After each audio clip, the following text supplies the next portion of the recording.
નમસ્કાર મિત્રો, આપ સર્વેનો ધાર્મિક વર્લ્ડમાં ફરીથી એક વખત હાર્દિક સ્વાગત છે.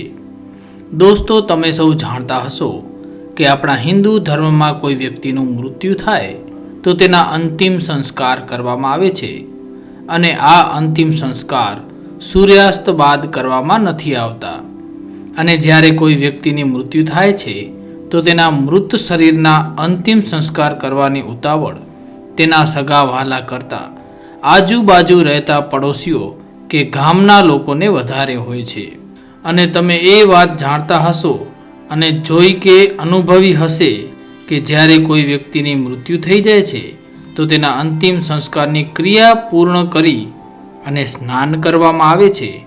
આખરે તેના પાછળનું કારણ શું છે તેના વિશે આજે આપણે વાત કરીશું. માટે આપ સર્વેને વિનંતી છે કે વિડીયોમાં અંત સુધી જોડાયેલા રહેજો. અને જો વિડીયોની માહિતી આપને પસંદ આવે તો વિડીયોને લાઈક શેર જરૂરથી કરજો અને ચેનલને સબસ્ક્રાઈબ ન કરી હોય તો સબસ્ક્રાઈબ જરૂરથી કરી નાખજો.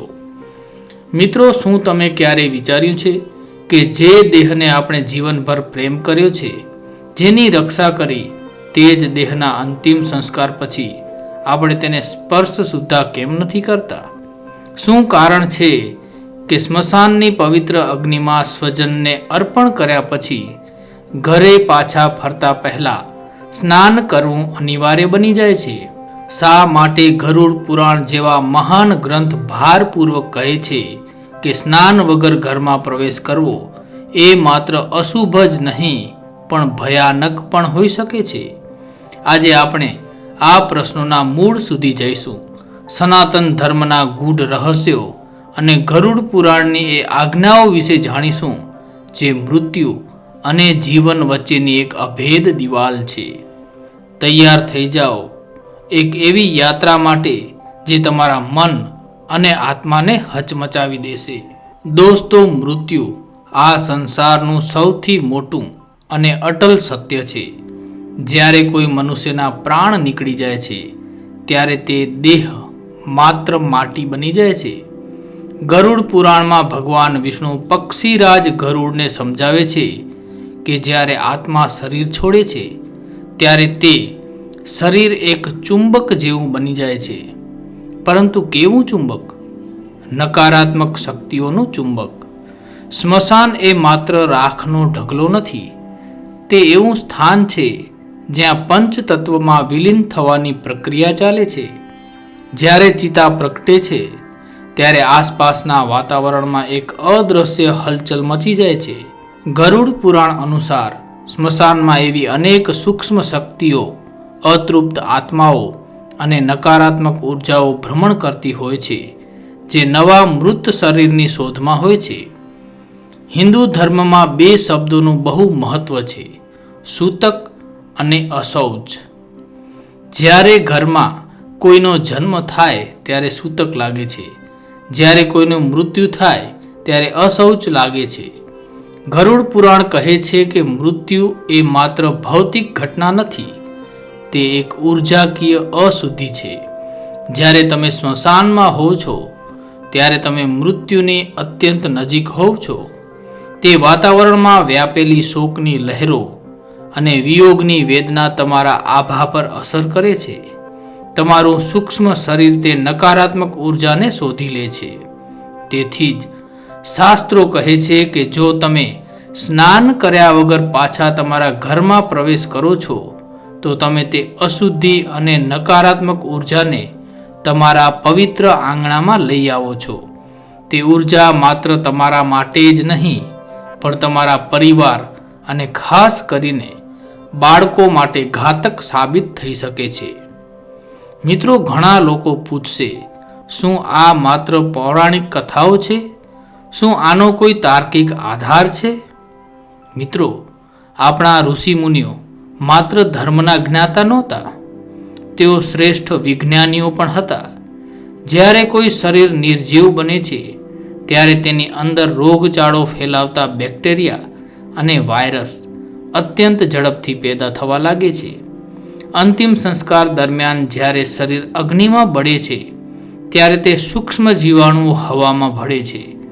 ત્યાં હાજર દરેક વ્યક્તિના કપડાં, ચામડી અને વાળ પર આ જીવાણુઓ ચોંટી જાય છે. જો તમે સ્નાન ન કરો તો આ ચેપી તત્વો ગંભીર બીમારીઓનું કારણ બની શકે છે. તેથી ગરુડ પુરાણમાં જણાવેલ સ્નાનનો નિયમ એ હકીકતમાં મનુષ્યની સુરક્ષા માટેનું એક અભેદ કવચ છે. તે શરીરના શુદ્ધિકરણની સાથે સાથે આરોગ્યની સુરક્ષા પણ સુનિશ્ચિત કરે છે. પરંતુ વાત અહીં પૂરી થતી નથી. સ્નાન માત્ર શરીરનું જ નથી હોતું, મનનું પણ હોય છે. તમે જોયું હશે કે સ્મશાનમાં ગયા પછી દરેક વ્યક્તિના મનમાં એક વિચાર આવે છે, આ સંસાર મિથ્યા છે, એક દિવસ મારે પણ આ રાખમાં ભળી જવાનું છે. આને સ્મશાન વૈરાગ્ય કહેવામાં આવે છે. પરંતુ આ વૈરાગ્ય ક્ષણિક હોય છે. મૃત્યુનો ડર અને સ્વજનને ગુમાવ્યાનું દુઃખ મનુષ્યને અંદરથી તોડી નાખે છે. પાણી એક એવી વસ્તુ છે જે માત્ર ગંદકીને જ નહીં પણ માનસિક તણાવને પણ ધોઈ નાખે છે. ઠંડા પાણીથી સ્નાન કરવાથી શરીરની જ્ઞાનેન્દ્રિયો સક્રિય થાય છે. તે શોકની અવસ્થામાંથી બહાર આવવામાં મદદ કરે છે. તે આપણને એ યાદ અપાવે છે કે ભલે કોઈ ગયું છે પણ જીવન હજુ બાકી છે. આપણે ફરીથી પવિત્ર થઈને સંસારની જવાબદારીઓ નિભાવવાની છે. ગરુડ પુરાણના 13મા અધ્યાયમાં એક ગહન વાત લખી છે. જ્યારે દેહ બળીને રાખ થઈ જાય છે ત્યારે આત્મા તરત જ યમલોક તરફ પ્રયાણ નથી કરતી. તે કેટલાક સમય સુધી તે આત્મા પોતાના પરિવાર અને સંબંધીઓની આસપાસ ભ્રમણ કરે છે.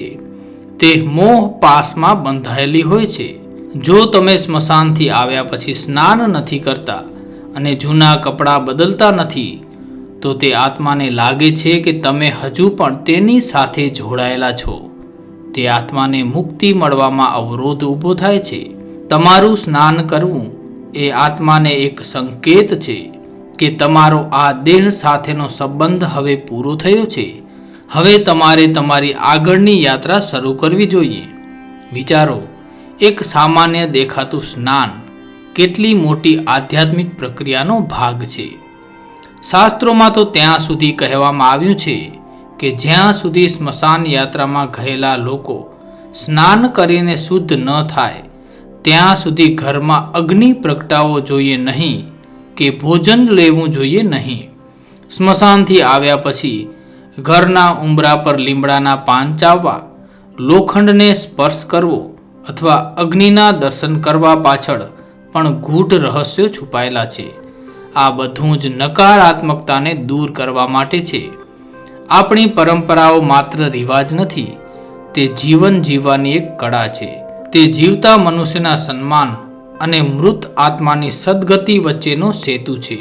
તો મિત્રો, હવે જ્યારે તમે કોઈને અંતિમ સંસ્કાર પછી સ્નાન કરતા જુઓ તો સમજી જજો કે તે માત્ર શરીરને સાફ નથી કરી રહ્યા, પણ તે પંચતત્વના એ નિયમોનું પાલન કરી રહ્યા છે જે હજારો વર્ષો પહેલા ગરુડ પુરાણમાં લખાયા હતા. મૃત્યુ એ અંત નથી પણ એક નવો પ્રારંભ છે અને આ પ્રારંભ પવિત્ર હોવો જોઈએ. આપણે જે શીખ્યા તે એ છે કે જીવનની દરેક ક્રિયા પાછળ એક ઊંડું વિજ્ઞાન અને અડગ શ્રદ્ધા છુપાયેલી છે. ગરુડ પુરાણ આપણને ભયભીત કરવા માટે નથી પણ જાગૃત કરવા માટે છે. તે આપણને શીખવે છે કે દેહ નશ્વર છે પણ મર્યાદા અને પવિત્રતા અમર છે. જો તમને ગરુડ પુરાણનું આ જ્ઞાન મૂલ્યવાન લાગ્યું હોય તો આ વિડીયોને લાઈક ચોક્કસ કરજો.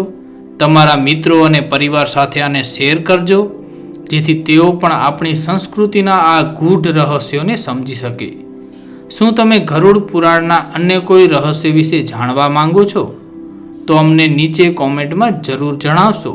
અને હા, આવી જ આધ્યાત્મિક અને રહસ્યમય યાત્રા પર અમારી સાથે જોડાયેલા રહેવા માટે ચેનલને સબસ્ક્રાઇબ કરવાનું ભૂલશો નહીં. યાદ રાખજો, જ્ઞાન જ મુક્તિનો માર્ગ છે. ધન્યવાદ. જય શ્રી કૃષ્ણ. જય માતાજી. હર હર મહાદેવ. હર